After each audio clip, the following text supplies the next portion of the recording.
Okay, so first of all a very congratulations to all of you, आप सब ने जो थैंक यू अपना ma'am, NET thank and you. Thank JRF you यहाँ ma'am. पर clear करा है। सो कैसा रहा आप सबका एक्सपीरियंस वन बाय वन करके? आज हम इस सक्सेस स्टोरी में अपना जो एक्सपीरियंस है वो शेयर करेंगे। So before sharing your experience, first of all let you introduce your self कि आप अभी एग्जैक्टली क्या कर रहे हो वन बाय वन करके, तो आप बता सकते हो। ओके, सो कहाँ से स्टार्ट करें? कौन यहाँ पे शेयर करना चाहेगा सबसे पहला experience? Okay Munmun, you want to share your experience, yes exactly आप मैम, क्या यस कर रहे हो अभी?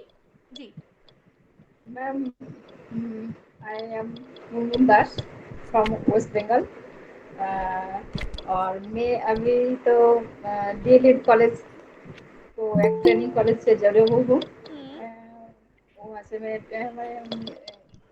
एडुकेटर हूँ। हम्म। और मेरे सब्जेक्ट जियोग्राफी थे पहले, हम्म। बाद में एडुकेशन ज्वाइन की। जी। और एडुकेशन से ही मैं कॉलेज लेक्चर ज्वाइन की। तो ओके। मेरा जर्नी बहुत पहले थी, हम्म। लेकिन बहुत फेलियर के बाद आपसे मिली। आपको टीचिंग स्ट्रैटेजी, आपके टीचिंग टॉपिक हम्म। मुझे मिला। तो सिलेबस एक तरह से आप जैसे क्लियर किया, हम्म। पी वाई क्यू ऐसे, मुझे बहुत अच्छा लगा। और इस हम्म। पर में स्टडी करते गई तो मुझे मेरा कॉन्फिडेंस बढ़ता गया। पहले से मेरा क्वेश्चन नहीं बनता था, तो हम्म। अब मेरा क्वेश्चन धीरे धीरे बनने लगा और हम्म। क्वेश्चन कैप्चर आने लगा कैसे करना है पेपर वन या पेपर टू दोनों हम्म। से। तो हम्म। मेरा कॉन्फिडेंस और भी बढ़ते चले गए। तो पिछले बार जब मैं एक नंबर के लिए क्वालिफाई नहीं कर पाया, तो ओके। मुझे निराश नहीं हुआ। तो हाँ। ऐसे मानकर चलिए जो थोड़ा और एक धाप मैंने हो जाएगा तो मैंने पास कर जाऊंगी, मुझे बहुत हम्म। कॉन्फिडेंस था। तो 3 मास बाद ही मेरा हम्म। एग्जाम चला गया। तो हम्म। वैसे ही मैं स्टडी करते रही, ओके। कोई गैप नहीं थी। हम्म। और आपकी क्लास तो मैं रेगुलरली ज्वाइन करते गई। हम्म। आप जो जो बोलते गया वही वही मैं फॉलो करते गई। तो ओके। ऐसे ही मेरा कॉन्फिडेंस धीरे धीरे इंक्रीज होने लगा। तो इस बार जो एग्जाम के दौरान मुझे साथ जो हुआ, तो हम्म। मुझे बहुत एग्जाम देने के बाद दुखद हुआ, क्योंकि मैं डाटा इंटरप्रिटेशन करने के लिए 30 मिनट पहले ही मैंने की बोलबो वो छूट गए। अच्छा। फिर भी मैं डाटा नहीं हाँ। कर पाई। तो अच्छा। 5 क्वेश्चन के बाद मैं एक कर पाई, एक बाद छूट दिया। तो हम्म। देखा जाए 30 मिनट मेरा तो गया। हम्म। तो मुझे बहुत टेंशन होने लगा। तो मैं मुझे जे ऐसे करने से मेरा एग्जाम खराब हो जाएगा, तो हाँ। साइड कर दिया।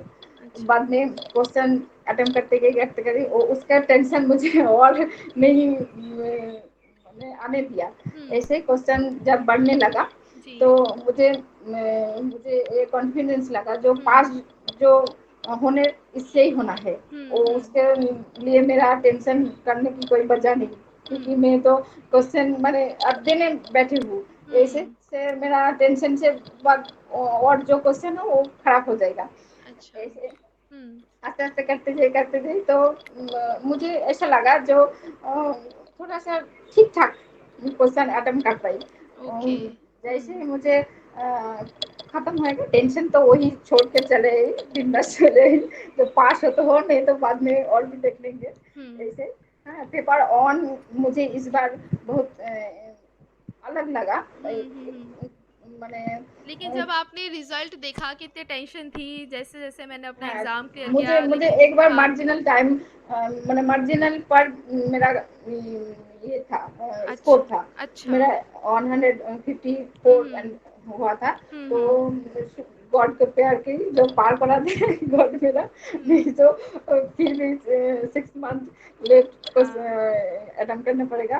तो गॉड मेरा सुन ली इस बार। वही तो, हाँ, फिर गॉड ने आपकी सुन ली तो आपका यहाँ पर क्लियर हो गया exam, so again yes ma'am, yes. Congratulations. But about यहाँ और पे ब्रिजुला, क्योंकि ब्रिजुला आपने जो अपना एग्जाम क्लियर किया है, एक नहीं दो दो यस। एग्जाम आपने क्लियर करे हैं, तो आप थोड़ा सा मुझे थैंक यू मैम। अपना अपना एक्सपीरियंस बताओ, कैसा रहा आपका एक्सपीरियंस यहाँ पर, मैम कैसे सबसे एग्जाम्स पहले गए? थैंक यू कि आपने ये अपॉर्चुनिटी दिया हम लोग भी अपना एक्सपीरियंस शेयर कर सके। यस, जी। यस। सबसे बड़ा थैंक्स तो भगवान का, क्योंकि यहाँ तक सिखाया, यहाँ तक हम्म। पहुंचा दिया कि अपन भी अपना एक्सपीरियंस शेयर कर पा रहे हैं, अभी दूसरों को बता पा रहे हैं। क्योंकि तो आप मेरे इंस्पिरेशन साइड हो तो यही सबकी, बोलते हैं। वही, क्योंकि आप सबकी इंस्पिरेशन हो, तो वही है कि आप यहाँ पर इंस्पायर कर रहे हो और स्टूडेंट्स को। नहीं, हाँ। वही और मेरे एक साइड भी बात यही बोलते हैं, मैम, अपन डायमंड को है ना जितना घिसते हैं ना वो और चमक बढ़ेगा ना। सही, अपन जब सीखते हैं ना लाइफ से, वो स्ट्रगल नहीं है, वो लर्निंग लेसन है अपने लिए। जी। तो वो जब पास करने फिलोसफी के लिए साइकिल। हाँ और बोलो मैम। एक बात मेरा मैम, हाँ जो जी, हाँ बोलिए। आप जैसे मैम नहीं मिलते तो मैं कभी नहीं पास कर पाती, ऐसा लगता है। सही है, क्योंकि मतलब एक क्योंकि मोटिवेशन है। सिलेबस इतना इतना हार्ड मुझे लगता, जो हाँ। इतना टॉपिक है मेरे हम्म। पास, वो कलेक्ट करना बस की माने बात नहीं थी। आप हम्म। जो जैसे क्लियर करती थी, टॉपिक इतना थी लेकिन आपने इतना पढ़ाया, तो टॉपिक कभी नहीं छोड़ता। यही बात मुझे बहुत अच्छा लगता है जो मैम जैसे पढ़ाते हैं, एक एक क्वालिटी मुझे भी इतना रहता तो मैं भी बहुत आगे जा पाता। इसलिए जरूर आपसे जरूर। बहुत बहुत थैंक यू मैम, आप नहीं मिलते तो मेरे आज पास नहीं होती। Thank you so much for appreciation. हाँ जी, रुचिका आप कुछ कह रहे थे, हाँ जी बताइए। हाँ, तो वही अपन लर्न सीखते रहे। अभी हम्म। भी मैं दीदी को भी थैंक्स, मेरे दीदी ने मेरे को मतलब फिलोसफी साइकोलॉजी सब्जेक्ट इतना उससे अटैच कर दिया कि वो सब्जेक्ट अपन एक, वो सब्जेक्ट को, दो सब्जेक्ट आप अपने लाइफ में एकदम अप्लाई कर लो हम्म। तो आगे की जर्नी बहुत इजी हो जाएगी। फिलोसफी में बहुत कुछ है, तो हम्म। वो मुझे बहुत, अभी भी मेरे को इसके लिए, इसमें पढ़ाई में इतना इंटरेस्ट, वो सब, वो जब मैंने शुरू किया हाँ। इतना इंटरेस्ट डेवलप हो गया। तो आप, मेरा तो मैम एमए एजुकेशन में आपको बताइए डिस्टेंस से किया मैंने। जी जी और जी, आपने फिर मैंने बताया था नेट, मुझे जी। हाँ, और वो नेट का सिलेबस कवर करना वो आपने 5-6 मंथ्स में इतने स्पीड में कैसे कवर करके दिया। मैं भी, क्योंकि यूनिट वाइज आप जो क्वेश्चंस लेके आते हैं ना उससे वो जी बहुत अच्छा है, कॉन्सेप्ट क्लियर होता है। जी। दूसरा मेरे को हमेशा ये लगा कि आप एग्जाम्पल्स लेते हैं हमेशा रियल लाइफ के, तो वो अपने को एक इंटरेस्टिंग बन जाते हैं और याद रहता है। जी जी। क्योंकि उस टाइम एग्जाम जब देने बैठते हैं तो वो चीज याद आना वो भी बहुत बड़ी बात है भगवान को उस टाइम, वही, क्योंकि वो याद रहना। हम्म। तब अपन टेंशन में रहते तो वो टेंशन ना लेके हम्म। थोड़ा कूल माइंड होके ही करना, वो अभी मैंने भी वही सीखा। क्योंकि फर्स्ट टाइम मेरा भी नहीं हुआ, मैं सोचती कर जी। पाएंगे नहीं, लेकिन लास्ट टाइम भी मेरा 1 मार्क्स से, आप जैसे मुन्नू मैम बोले, जी मेरा भी जी। लास्ट टाइम 1 मार्क्स से रह गया था नेट। अच्छा। लेकिन पापा बोले कोशिश करो, कोशिश करने वाले की हार नहीं होती। मैं भी सोची चलो इतना मेरा तक आ गए पिछले हैं, बार नेट सेट दोनों थोड़ा या कि सीटेड भी एक के लिए रुक गया, मुझे इतना दुख हुआ, लेकिन मैं हार नहीं बनी। तो एक तो वही, इतना एक बार आगे तो, इतना आगे आ गए। मेरी दीदी भी बोलती इतना आगे आ गए ना, वो देखो कितने आगे आ गए हो, वो लेकिन देखने का आगे कितना, जब वही वो है कि टेंशन नहीं लेना। वही, क्योंकि इतना आगे आगे आते हुए इतने दो हाँ, एग्जाम आपने क्लियर करे, एक वो महाराष्ट्र सेट आपने क्लियर किया और एक अपना नेट यूजीसी नेट क्लियर किया, सेट तो मेरे को मैम मेरा आपने भी इतना सेट पढ़ा है ना, नेट सेट इस बार बहुत इजी इस लगा वर्ष में इसके लिए। क्लियर हुई। जी नेट अपन पढ़ लेते ना तो जी सेट, जी। सेट कवर करना इजी लगा था मुझे, क्योंकि हम्म। उसमें ऐसा लग रहा था आपने प्रीवियस ईयर क्वेश्चन जो सेट के कराए थे वो बहुत बहुत हेल्पफुल था। जी। तो सेट मेरे को इजी बहुत लगा, इसलिए कट ऑफ में भी मैं देखी, अरे वाह, मतलब बहुत ही अच्छा, सेट में बहुत अच्छा गया। जी नेट में जी। भी लास्ट टाइम जो 1% से रहा था वो इस बार तो 7-8% से आगे बढ़ गया। जी तो मुझे मतलब भी बहुत ही ऐसी डिफरेंस हुआ। जो कवर करा, बहुत ही मैम, बहुत जी। Thank you ma'am. और विक्रम का क्या एक्सपीरियंस रहा आपका, किस किस तरीके से आपने प्रिपरेशन करी, और सुचि, आप भी, संजू, आप सारे शेयर कर सकते हैं अपने एक्सपीरियंस। तो विक्रम आप यहाँ पे शेयर करना चाहते हैं किस तरीके से आप जर्नी रही आपकी पूरी नेट पहले पर। तो मैम आपको एक बहुत बहुत बड़ा थैंक यू, आपने हमें ये मौका दिया कि हम अभी अपना सब कुछ शेयर कर सकते हैं। जी जी। और मेरा नाम विक्रम कुमार है और मैं वेस्ट बंगाल से हूँ। और ठीक मैं है। अभी बीएड कर रहा हूँ, ओके। बीएड सेकेंड सेमेस्टर में हूँ, मतलब मेरा रेगुलर है। मैं ठीक है। ग्रेजुएशन एजुकेशन से किया, मास्टर्स एजुकेशन से किया, अभी बीएड कर रहा हूँ। जी। और एक इससे पहले मैं दो दो बार एग्जाम दिया। एक बार 172 कट ऑफ गया, मेरा स्कोर 170। ठीक है। एक बार परसेंटाइल पे आया, हमारा कट ऑफ था 89, मेरा परसेंटाइल गया 86 परसेंटाइल। ठीक है, मतलब क्या बताएं, मैं सब कुछ मतलब फेल होता था मैं मेरे नर्वसनेस से, ये सबसे बड़ा कारण था।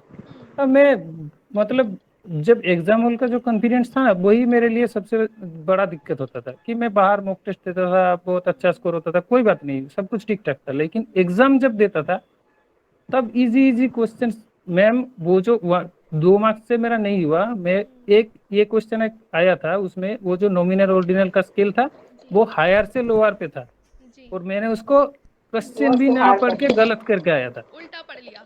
हाँ, उल्टा पढ़ लिया और मेरा एक क्वेश्चन से नहीं हुआ। ओवर कॉन्फिडेंस से गलत हाँ, हो गया। एक क्वेश्चन से नहीं हुआ। ये बहुत करेक्ट है मैम, अपन को कॉन्फिडेंस और ओवर हाँ, कॉन्फिडेंस को बैलेंस बनाना जरूरी है, क्योंकि वो ओवर कॉन्फिडेंस भी नहीं होना चाहिए, वहां भी अपन गिर क्वेश्चन देख जाते के हैं, ऐसा और लगता है कि कॉन्फिडेंस भी ऐसे ही चाहिए। पूछेंगे, जी जी जी। हाँ। ऐसे गलत हो और जाते क्वेश्चन बहुत सारे। एक तरह से ये 2023 मेरे लिए बहुत लकी है, क्योंकि इसमें पहले मैंने वेस्ट बंगाल सेट क्लियर किया, फिर हाँ, West Bengal primary TET clear किया, अभी मैंने भी यूजीसी नेट क्लियर हो गया। सेट कांग्रेचुलेशंस सारी क्लियर हो कांग्रेचुलेशंस, गई। क्योंकि हाँ विक्रम के रिजल्ट्स मुझे आते थे, मतलब स्पेशली वो सेंड करते थे कि मेरा ये क्लियर है, हाँ मेरा ये क्लियर हुआ, तो मतलब इन्होंने एक अपनी जो एक बकेट लिस्ट थी वो प्रिपेयर करके रखी थी, जैसे कि 2023 में तो ये सब कुछ अचीव करना है, ये भी हाँ, अचीव करना है, ये भी हाँ, अचीव करना है, ये भी अचीव करना है। हाँ, अभी जेआरएफ सिर्फ रह गया 8 मार्क्स से, अभी वो भी नेक्स्ट अटेम्प्ट पे हो जाएगा। वो 100% होगा, अब इतना आगे बढ़ गए तो वो भी अगला थोड़ा तो सा। 6 मंथ है, हाँ जरूर हाँ। हाँ, इस पर अभी करिए हाँ, आगे। अभी मेरे पास टाइम भी है, क्योंकि मैं तो बीएड खत्म ना करके पीएचडी पे जा भी नहीं सकता। और बस वही है कि ऑल दी बेस्ट, ऐसे ही पढ़ते रहो, जेआरएफ अपना जो लेकर आओ। और सूची, आपका क्या एक्सपीरियंस रहा है? सूची कॉन्ग्रेचुलेशंस, इन्होंने अपना जो जेआरएफ है वो क्लियर किया है। सो हाँ जी सूची। यस मैम, मैं मेरा नाम शुचि है और मैंने बीएड किया, उसके बाद एमएड किया, जी। और एमएड में मेरा सेकंड सेमेस्टर अभी हुआ है, अभी मैंने पेपर दिए हैं, उसी में ही मैंने जेआरएफ किया, क्योंकि मैम आप ही की वजह से, थैंक यू सो मच। मैंने सेकंड थैंक यू। सेमेस्टर में ही जेआरएफ कर लिया, सब लोग बहुत ज़्यादा ही खुश हैं ये कैसे हो गया, क्योंकि मतलब सोचा नहीं था कि रिजल्ट इतना अच्छा मतलब आएगा, सिर्फ नेट का सोचा था, लेकिन फिर इतना अच्छा आया, मैं खुद शॉक्ड हो गई कि ये कैसे हो गया। क्योंकि और सेम अच्छा एक्सपीरियंस, एक्सपीरियंस रहा। एक मेरे पास एक स्टूडेंट थी अनन्या, वो भी आपकी तरह ही थी, उन्होंने सेकंड सेमेस्टर ही ज्वाइन किया था, तो उनका जेआरएफ हो गया था 100% से। तो वही है कि कंसिस्टेंसी मेंटेन करके रखना हमारे लिए बहुत इंपॉर्टेंट है। हाँ जी, और बताइए सूची। यस मैम, अच्छा एक्सपीरियंस रहा, मेहनत की, आपकी वीडियोस देखी, हम्म और नोट्स भी बनाए थे, उनको रिवीजन किया, और अपने माइंड में हमेशा यही रखा जो आपने बोला, जेआरएफ इज माइंड, बस ये लाइन बार बार अपने माइंड में रिपीट करती रही और पढ़ती रही, बस फिर हो गया। ठीक है। और संजू, आप कुछ कहना चाहते हो यहाँ पर? आई गेस उनका नेट यहाँ पे फ्लक्चुएट हो रहा है। जब तक एक और क्वेश्चन मैं यहाँ पे पुट अप करना चाहती हूँ, नोट्स मेकिंग हमारे लिए कितना इंपॉर्टेंट है? क्योंकि काफ़ी बार होता है कि हम नोट्स ही बनाएं या पढ़ें कि रिवाइज करें, तो ये कैसे मैनेज करना? नोट्स मेकिंग कितना इंपॉर्टेंट है, कंसेप्ट मैपिंग कितना इंपॉर्टेंट है हमारे लिए? क्योंकि हम, आपने अगर क्लासेस में देखा होगा, ऑब्जर्व किया होगा, हम बेसिकली क्या करते हैं कि नोट्स मेकिंग जो करते हैं वो कॉन्सेप्ट मैपिंग के ही थ्रू करते हैं, यानी कि हमेशा फ्लो चार्ट्स बनाना, कीवर्ड्स लिखना। तो क्या ये फ्लो चार्ट्स एंड कीवर्ड्स हमें हेल्प करती है नोट्स मेकिंग के थ्रू? हम एग्जाम में अच्छा अप्लाई कर सकते हैं या नहीं? तो आप कुछ इसके रिगार्डिंग शेयर करना चाहें तो आप शेयर कर सकते हैं, कोई भी।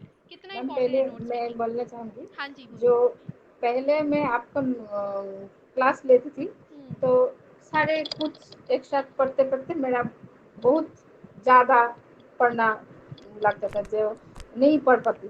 जी। बाद में वो 4-5 बार रिवाइज होके होके कुछ जीस्ट आ गया।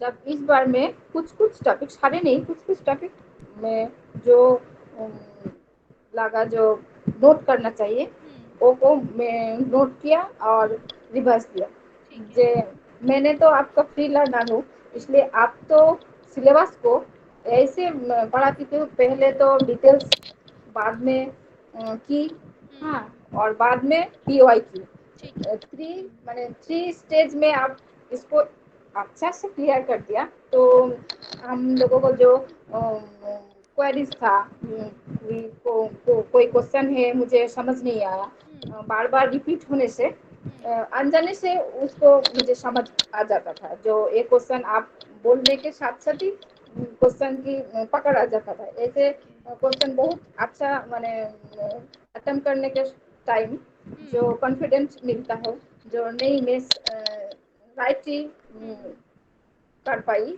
ऐसे कॉन्फिडेंस आता है। और नोट मेकिंग सारे डिफरेंस स्टूडेंट की डिफरेंस वे होते हैं। मैंने पहले नहीं नोट्स मेकिंग की, बाद में मैं पीओआई क्यू की। जो क्वेश्चन बार बार भूल होती थी उस क्वेश्चन को मैं सिलेक्ट करी, और एक जो क्वेश्चन इजी से राइट हो जाता था उसको नहीं सिलेक्ट करी, और जो क्वेश्चन बार बार गलत हो जाता, रॉन्ग हो जाता था। उस क्वेश्चन को 2 बार 3 बार ट्राई करके वो ठीक करना, वैसे ही करता था।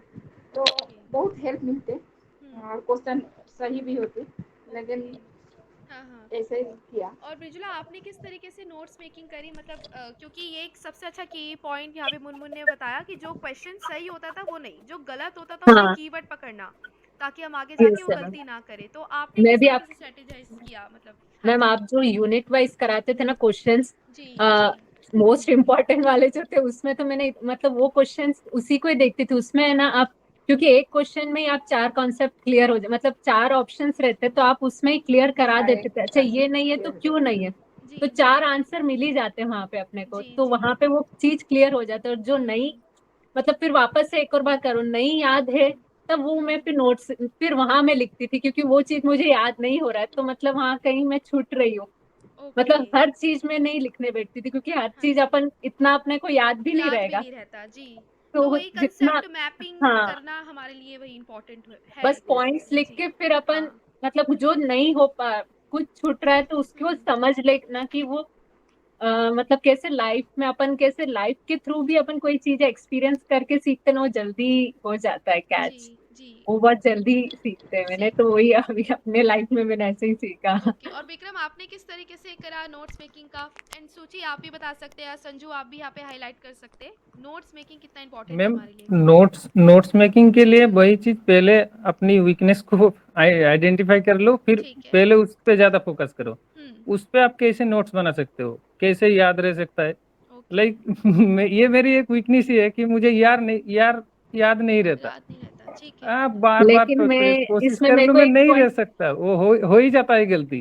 ओके। इसमें इस बार भी जो टीक्यूएम का यार आया था, वो क्वेश्चन मेरा गलत ही हुआ है। अच्छा। मैं कोशिश कर रहा हूँ पर नहीं हो रहा है। और वही वही चीज पहले आइडेंटिफाई करना है, और उसमें छोटा छोटा जैसे आप कर सकते हो वैसे ही नोट्स बना लो। मतलब बस कॉपी और कुछ पेस्ट नहीं। नहीं करना हाँ, हमें, नहीं जो मैं नहीं नहीं, आपको कुछ स्लाइड भी पे कॉपी प्रोवाइड पेस्ट कर रही हूँ। अपने साइड से जो जैसे आप खुद पढ़ सकते हो, हम्म आपको जैसा कंफर्टेबल लगता है कि छोटा पॉइंट ये छोटा कर लिया, इसको इसको ऐसे बना लिया। हम्म। लाइक जो कॉन्सेप्ट मैपिंग पे हुए, लाइक आइडियलिज्म पे चारों तरफ से मार्क कर लिया कि ये पॉइंट है बस। जी। अब ओके। वो जब क्वेश्चंस जब सामने आ जाएंगे ना, तो ऑटोमेटिक सब कुछ याद आ जाएगा। आइडियलिज्म है टॉपिक तो उसमें एक एग्जाम्पल याद रख लेने का, हम्म। तो उसके थ्रू जल्दी याद रहेगा। जी। वो पिक्चर वो सामने आएगा वो अपने माइंड में, तो वो वो फिर अपन आंसर एग्जाम्पल भी सॉल्व कर अपने पाते हैं। लैंग्वेज पे याद रखो तो फिर ज्यादा अच्छा होता है। हाँ वो बहुत अच्छा, वो बेस्ट तरीका है हाँ कि अपने जो हाँ हाँ याद कर लो। कई जैसे कि कई लोग क्या करते हैं कि एनोटेशंस का यूज करते हैं, कि अगर इंग्लिश में पढ़ लिया उसके सामने इसका मतलब ये, या हिंदी में लिख लिया, या अपनी रीजनल लैंग्वेज में लिख लिया, तो वो ज्यादा कॉम्प्रिहेंड करने में हाँ, आसानी होती बहुत है। बहुत अच्छा होता है। हाँ जी। और सूची, आपने किस तरीके से नोट्स मेकिंग करा, या कुछ आप शेयर करना चाहते हैं? यस मैम, हाँ मैंने जी। मैम छोटे छोटे नोट्स, मतलब फैक्ट जो आप बताती थी जहाँ से भी मैं पढ़ती थी उसको हाईलाइट करके लिख लेती थी। और ठीक है। जब एग्जाम आने वाला होता था उसकी सुबह या शाम को मैं रिवीजन कर लेती थी। और लिखने ओके। से क्या है ना कि हमारे माइंड में वो चीज़ रहती है, लिखने से हमें जल्दी मतलब ज़्यादा देर तक याद रहता है, इसलिए मैं नोट्स मेकिंग ज़रूर करती थी ताकि जी। मुझे याद रहे और मैं बाद में फिर हुँ, पढ़ती भी थी। हुँ, ठीक है। एक और क्वेश्चन मैं पुट अप करना चाहूँगी रिगार्डिंग स्ट्रैटेजीज़। तो हमने 4-5 स्ट्रैटेजीज़ हमने डिस्कस करी थी कि first to read the questions properly, question को कैसा भी है उसको प्रॉपर पढ़ो, ओवर कॉन्फिडेंस में आधा मत पढ़ो, पूरा अच्छे से करो, कीवर्ड सर्च करो, एक एलिमिनेशन टेक्निक यूज़ करो, और असर्शन रीज़न में ट्राई टू अंडरस्टैंड कि वो कॉन्टेक्स्ट एक ही है या नहीं। तो ये जो असर्शन रीज़न के क्वेश्चंस है जो काफ़ी गलत होते हैं, तो उसमें हमने कैसे कॉन्टेक्स्ट पकड़ना है, किस तरीके से उसको आगे जाके अप्लाई करना है, तो वो हमने देखा। या इसके अलावा भी कोई और एक स्ट्रैटेजी जो आप बता सके मुझे, या इसमें मैं ऐड कर लूँ कि ये भी स्ट्रैटेजी हो सकती है? एनी अदर स्ट्रैटेजी जो आप इसमें ऐड करना चाहें? पहले तो ये स्ट्रेटेजी रहना चाहिए जो आप क्वेश्चन को ठीक से समझिए। यही ठीक है। समझ आ गया तो हम्म। आपके 90% आंसर सटीक हो गया। ठीक है। नहीं तो आपका कुछ नहीं हुआ, क्वेश्चन ही गलत समझ गया तो आपका हाँ कुछ नहीं होने वाला। जी जी। पहले एग्जाम सेंटर में हम्म फियर हटा के हम्म ऐसा मानना है जो मैं देने आई हूँ हम्म उसके नॉलेज मुझे मेरे पास है, जी। मुझे और चिंता करने की कोई बात नहीं। ये अपने आप को ये देना है, हाँ, कॉन्फिडेंस देना है। कॉन्फिडेंस तो रखना है जी। वहीं पर मुझे इतना टेंशन हो जाता था पहले जो क्वेश्चन देता था। इतने 30% आंसर नहीं कर पाती थी और 100 मेरा टेंशन हो जाता था। इस बार मैं यह करी एक क्वेश्चन पढ़ू तो ठीक से पढ़ू और गलत होने के संभावना कम जाए, इसलिए मुझे जो क्वेश्चन ठीक से समझ आ गया तो मैं 100% चांस है कि मैं उस क्वेश्चन को जो आंसर दिया वो राइट हो जाएगा, ऐसे मेरा लगता है। और क्वेश्चन हड़बड़ी पढ़ने से क्या होता, समझ तो नहीं आता, बाद में क्वेश्चन रॉन्ग हो जाता था आंसर। ऐसे ही विक्रम बोला कि जो मेरा कॉन्फिडेंस ओवर कॉन्फिडेंस है, मैं एक से मैंने सहज से सहज क्वेश्चन के मैं ये कर दिया जो गलत कर दिया, ये सब बाद में बहुत दुख होता है। ये एक क्वेश्चन मुझे आता था, एक क्वेश्चन मुझे आता था नहीं किया, बहुत मेरे ऊपर कॉन्फिडेंस लो हो जाता था, क्योंकि क्वेश्चन ठीक से समझने से आपके सारे जो दिक्कत सब क्लियर हो जाएगा। और क्वेश्चन जे 2 या 3 आपका स्ट्रेटेजी रहना चाहिए जो क्वेश्चन गलत होने से आपको बचा देगा कि आप एलिमिनेशन टेक्निक फॉलो कीजिए। पहले तो आप क्वेश्चन समझिए, एलिमिनेशन टेक्निक कीजिए, हाँ, बाद में जो असर्शन रीजनिंग हो उसको धीरे धीरे से जो आपको समझ आए वो पहले समझ लिया, बाद में एक एक के समझ लिया, ठीक है, बाद में वो दो के रिलेट करके आप तब एक कंक्लूजन आए तो आपका क्वेश्चन सही होने का बहुत चांस है, नहीं तो गलत हो जाएगा, ऐसे मुझे मानना है। और बिजला आप कुछ यहाँ पे ऐड करना चाहते हो, कुछ यहाँ पे हाँ बताना चाहते हो? मैंने तो पहले पेपर 2 से स्टार्ट किया, क्योंकि पेपर 2 आपसे पढ़ा है तो थोड़ा उसमें एक लेवल रहता है कि हाँ चलो कर लेंगी, मतलब अपना माइंड हाँ थोड़ा रिलैक्स में अपन पहले, इसलिए मैंने पहले पेपर 2 पे पूरा फोकस किया कि उसमें मेरा मिस्टेक नहीं होना, क्योंकि अपन कट ऑफ वहीं चला जाता है, मतलब एक दो क्वेश्चन भी अपना ये हो जाए तो मैंने नोटिस किया। पेपर 2 पे मैंने पूरा फोकस किया कि उसमें कम से कम मिस्टेक हो, और पेपर 2 को पहले अच्छे से कवर करके फिर पेपर 1 पे मैं गई थी, ताकि मतलब कहीं पे भी मेरे को वही छूटना नहीं, इस बार तो भी निकालना है कैसे भी, इसलिए मैंने वो करके मैंने वैसे सब अपना, मतलब मुझे ये लगा पेपर 1 में अपना डीआई सब आता है तो वहां थोड़ा टाइम ज्यादा लगेगा, तो उसके चक्कर में जो आता है वो छूट नहीं जाना, तो उससे अच्छा इसलिए पेपर 2 पहले करके फिर पेपर 1 पे मैं गई थी, क्योंकि पेपर 1 में कुछ कितना भी अपन प्रैक्टिस करेंगे कहीं ना कहीं नए क्वेश्चंस रहेंगे ही उसमें, मतलब ऐसा रहेगा जो अपन ने शायद टॉपिक वो कवर नहीं किया होगा, ऐसा सब आने से अच्छा तो जो पढ़ा है उस पे ज्यादा कर लो, वो करके फिर पेपर 1 पे मैं गई। ठीक है, ओके ओके। और विक्रम आप कोई यहाँ पे स्ट्रेटेजी बताना चाहे, मतलब कुछ मैम ऐसा ऐड करने के लिए? जी मैम मैं भी वही सेम ही किया, पहले पेपर 2 फिर पेपर 1, क्योंकि पेपर 2 मेरा स्ट्रांग है, पहले उसको ठीक से करो, अगर पेपर 1 पहले ही डीआई या कुछ देख के अगर कुछ कॉन्फिडेंस लूज हो गया तो फिर पेपर 2 में भी गलत होगा, वो श्योर, कुछ भी कर नहीं सकते, ऑटोमेटिक गलत हो जाता है, इसीलिए वही। और पहले तो आपको पहले ही बताया मैं क्वेश्चंस ना पढ़ के क्या करके आया था, तो इसलिए इस बार तो पूरा सोच के गया था। क्वेश्चंस देख के, एक क्वेश्चन मैं आपको बताता हूँ, वो क्वेश्चंस देख के मुझे एग्जाम सेंटर पे ही हंसी आ रही थी कि ये मैं गलत करता।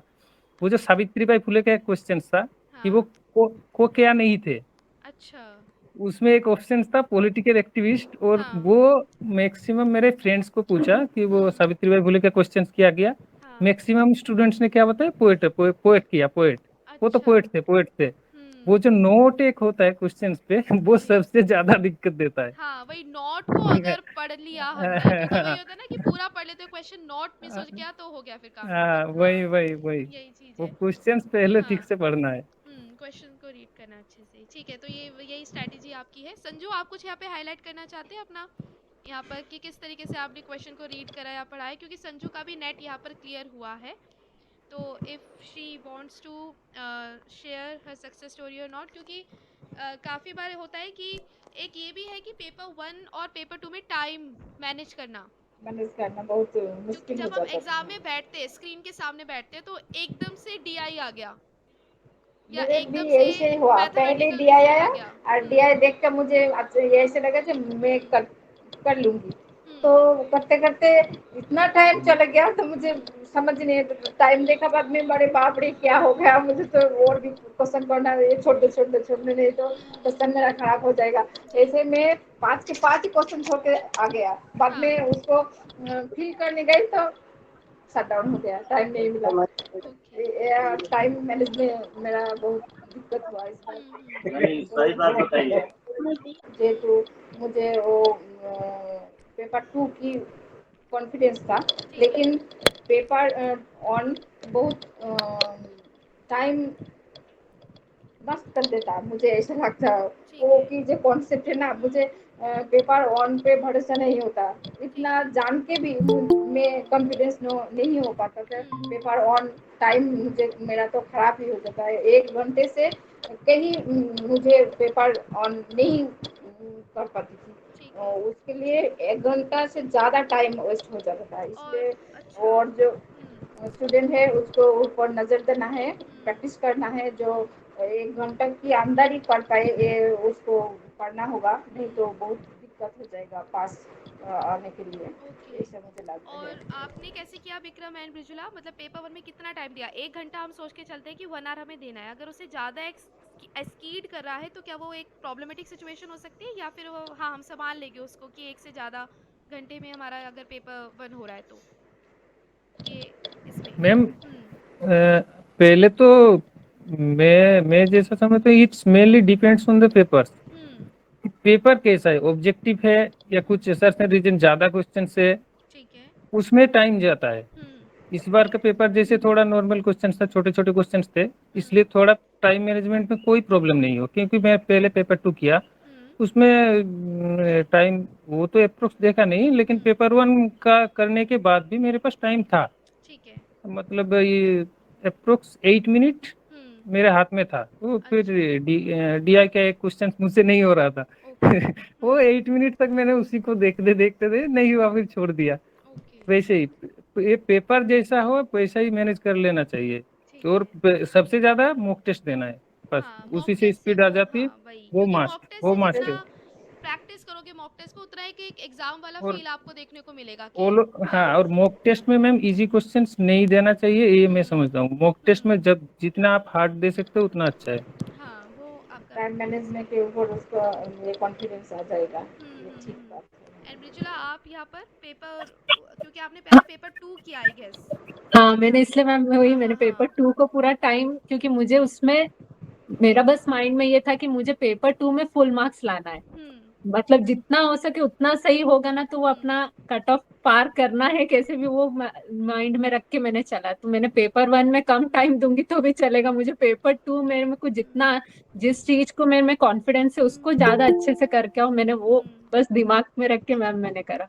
तो अपने को जो आज चीज आता है वो छूट नहीं जाना, बस वो सोच के करा मैंने कि जो चीज आता है, क्योंकि लास्ट टाइम यही हुआ था, मैंने पेपर 2 बाद में किया था, तो उसमें हुआ क्या, पेपर 1 में टाइम ज्यादा चला गया, पेपर 2 रीड कोई कोई क्वेश्चन छूट जाते हैं लास्ट में, मतलब ऐसे जल्दी जल्दी में रीड करना करते, तो वो क्या ढंग से रीड नहीं करते और कुछ भी टिक करके आए, तो वो नहीं होना इस बार करके मैंने, इसलिए पेपर 2 पहले करके फिर पेपर 1 पे गई मैम। ओके, सो अब ये एक लास्ट है कि लास्ट के 10 दिन या 15 दिन किस तरीके से हमें डिवोट करने हैं अपने प्रिपरेशन में, क्योंकि एग्ज़ाम देने से पहले लास्ट के 10 डेज होता है वो काफ़ी डिस्ट्रैक्टिंग मोड होता है, ये भी कर ले वो भी कर ले, तो इस सभी तरीके की डिस्ट्रैक्शंस को हटाते हुए कैसे फोकस करना है लास्ट के 10 डेज में, हमें क्या ऐसा करना है कि हम आगे जाके अपना एग्ज़ाम क्लियर कर लें, वो क्रूशियल होता है हमारे 10 डेज लास्ट के एग्ज़ाम से पहले, तो क्या करना चाहिए, क्या क्या आपके माइंड में है?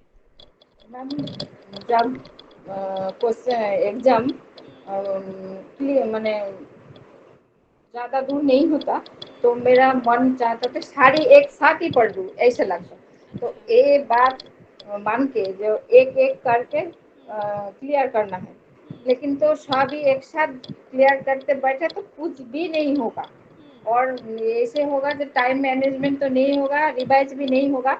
इसलिए एक क्या करना, मुझे तो हिंदी इतना अच्छा नहीं आता तो मॉक टेस्ट देना, और धीरे धीरे जैसे करना उसको रिवाइज बार बार करके उसके कॉन्फिडेंस करना, जब मुझे जो आया आता था वो के मेरा और भी कॉन्फिडेंस आ गया तो मुझे क्या होगा, बाद में उसको रिवाइज करने की टाइम नहीं मिला तो मुझे क्लास सेशन नहीं आएगा। जो एक बार क्लियर करके रख दिया तो उसको बाद में देख पाऊँ और नहीं पाऊँ, वो तो टाइम के नहीं ये होते। 10 दिन में एक करके करके POIQ देखूँ और सारा सिलेबस एक बार रिवाइज करूँ। तो मेरा एक क्या है, जो आप लास्ट 10 डेज में एक एक यूनिट का POIQ या टॉपिक क्लियर करते थे, उसकी पकड़ के हम चलते थे। या अपने आप भी करते थे, लेकिन आपके 1 बाय 1 1 यूनिट 2 यूनिट 3 यूनिट ऐसे करके आप जो 10 डेज करते थे उसके ऊपर भी मेरा फोकस रहता था। जो आप तो क्लियर कर देते तो ऐसे जो वो टॉपिक मेरा द्वितीय बार नहीं करना पड़ता। इसलिए एक 10 डेज रिवाइज आप जो कराते थे लास्ट में, उसको बहुत फायदा होता था कि आप एकदम से की पॉइंट जो उसको डिस्कस कर देते तो फिर से मेरा माइंड में की आ जाता था, जो रिकॉल हो जाता था। ऐसे बहुत कॉन्फिडेंस मिलता कोई टॉपिक को। वो अच्छा तो ना आपने जो कंटेंट बनाया यूनिट वाइज, उससे क्या अपने को एक एक यूनिट पकड़ के वो पूरा कंप्लीट हो जाता था। आपने वो जो किया है उसमें मतलब वो मोस्ट इम्पोर्टेंट करके जो आया था टारगेट, जून टारगेट करके भी, उसके पहले का भी दिसंबर टारगेट, वो मैंने सारी वो जो सब हाँ तो टॉपिक उससे सॉल्व हो क्लियर आंसर सारे माने जो एक से माने शुरू करेगा तो शेष जो स्टूडेंट कर पाएगा तो उसका नेट नहीं, कोई नहीं क्या रोक सकते। नेट तो क्लियर हो ही जाएगा। आपके ऊपर कॉन्फिडेंस करके जो आपका जो यूट्यूब में चैनल है फ्री से ही कर लेना है, फ्री से ही करते तो उसके इतना टॉपिक के ऊपर कॉन्फिडेंस आ जाएगा कि वो नेट इजी से पार कर जाएगा। टॉपिक ऐसे आप बनाते थे, मुझे बहुत अच्छा लगता है आपके टीचिंग स्टाइल, आपके और भी हेल्प। हाँ, मेरा ऊपर ये कॉन्फिडेंस रखा जो तुम अचीव कर सकते हो। इसलिए आपके माने कोई टीचर हो तो ऐसा हो आपसे, हम भी आप जैसे बनना चाहते हो। मेरे बहुत ही स्टूडेंट हो, मैं देखते चाहती हूँ स्टूडेंट एक नहीं सारे सारे पास हो। ऐसे बोला मुझे लगता है जो इतने से हो कि ज़्यादा जानते हो सारे को पास करना चाहिए, मुझे ऐसा लगता है। तो ऐसा कॉन्फिडेंस टीचर को पहले हो तो स्टूडेंट जरूर पास कर दे, इसलिए मुझे बहुत ब्लेसिंग्स है मेरे सबके साथ। अब ऐसे बढ़ते रहो आगे। लास्ट कोई ऐसा कंक्लूडिंग रिमार्क मोटिवेशन करने का, मतलब सब और स्टूडेंट्स को मोटिवेट करने का कुछ लास्ट अब कहना चाहते हो सेंटेंस कंक्लूड कोई करने अपने के के दोष आपके नहीं मैम देना बोले चाहिए, कॉन्फिडेंस के साथ स्टडी करना चाहिए और एक को पकड़ना है। जो आपने जो चाहे, जो मैडम हो सर हो, उसको मन से दिल से मानकर ऐसे मानते जो अपने आप के ऊपर भरोसा रख के, टीचर के ऊपर भरोसा रख के आपको चलना चाहिए। वो के ऊपर भरोसा कर लेते तो ज्यादा हो जाएगा और वो लेकर वो पार नहीं हो पाएगा। इसलिए आपके ऊपर कॉन्फिडेंस के साथ साथ टीचर के ऊपर भी कॉन्फिडेंस रखना हो चाहिए। टीचर मुझे अच्छा से क्लियर भी करा देगा और मेरा डाउट भी क्लियर करा देगा। ऐसे कॉन्फिडेंस रखना चाहिए अपने ऊपर की भी, टीचर के ऊपर भी। ऐसे मुझे लगता है। ठीक है। हाँ जी बिजला और विक्रम आप। हाँ जी। लाइफ में जितना डिस्ट्रैक्शन आ रहा है, मतलब समझ जाओ कि सक्सेस आपके बस थोड़ा सा और स्टेप आगे बढ़ेंगे ना, वो सक्सेस है आगे।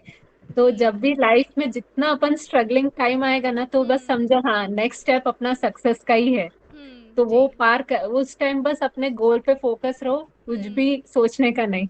बस अपने गोल को सोच के आगे पढ़ते रहो, पीछे मत हटो, क्योंकि ज्यादा एग्जाम में अपन सोच फेल भी है तो पीछे मत हटना, नेक्स्ट अटेम्प्ट जरूर मारना। वही है बस। तो एक कंसिस्टेंसी कदम होना कोई पीछे चाहिए, तो एक कदम कोई वही कि आगे, मतलब ऐसे ही तो कंसिस्टेंट फेल रहो, और पास बढ़ते रहो आगे, अपने गोल को अचीव करते रहो इस तरीके से, और फेथ रखो। और विक्रम आप कुछ कहना चाहते हैं लास्ट? वही मैम, खुद के ऊपर अगर भरोसा हो तो कुछ भी कर सकते हैं। ठीक है, तो बस फुल फेथ रखो। So again very congratulations to all of you, अपने अच्छे से जो अपनी सक्सेस स्टोरी हमारे साथ शेयर करी और दूसरे स्टूडेंट्स को भी इंस्पायर करा। So keep learning, keep growing, आगे भी ऐसे पढ़ते रहो, अपना जो गोल है JRF उसको अचीव करके लाओ। सो thank you thank so you much ma'am, for thank you joining so thank you much ma'am, ma'am. आपको भी thank you ma'am. Blessing. Thank you so much. चलिए। नेक्स्ट टाइम और हो स्टोरी में और डबल हो हमसे भी ज्यादा आपके साथ।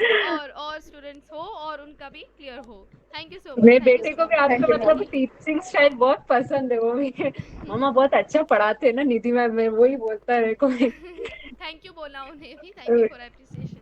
Thank you so thank you much. Ma'am, thank you so much. Thank you, thank you so much. Thank you Thank you. सबको, take thank care everyone. All the best for your children. Keep learning, keep growing. Thank you. Okay ma'am, okay ma'am, thank you. Thanks thank ma'am. You. Bye everyone. Take care.